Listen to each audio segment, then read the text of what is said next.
Expedited partner therapy. Now, give me a little bit more background on the bill. Just in general, you're hearing that this is on our calendar for next week? Yes, it'll be for February 23rd. Okay.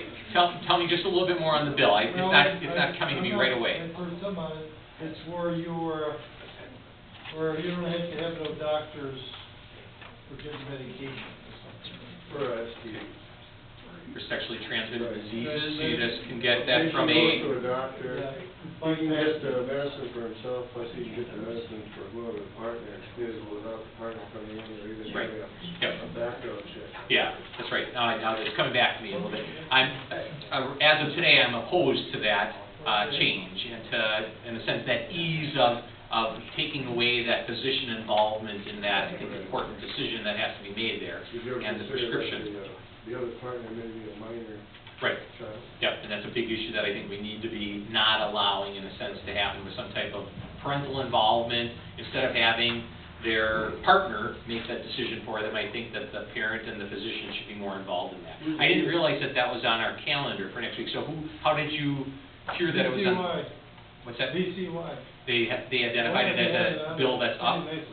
Okay.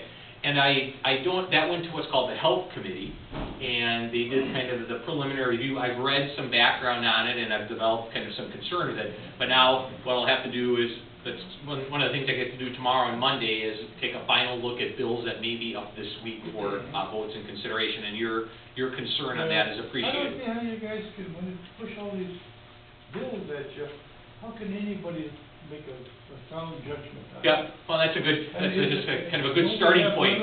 How many bills you can pass a year, or then with the pork belly ones where you're sticking this there, and then the governor's changing a couple lines. Now, who answers to that? Well, and we're all answerable to that in a way. But, I mean, it is one of the challenges of the job, and unfortunately, we don't do ourselves any favors in regard to how things are scheduled for final votes. Some days it can be as late as the night before that we're told, okay, tomorrow you're going to vote on this bill. And with that bill number is 458 or something you said?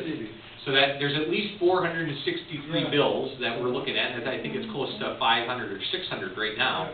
And I will admit, actually the current majority leader, Democrat Russ Decker, he has done a better job of trying to get the floor schedule a couple of days in advance.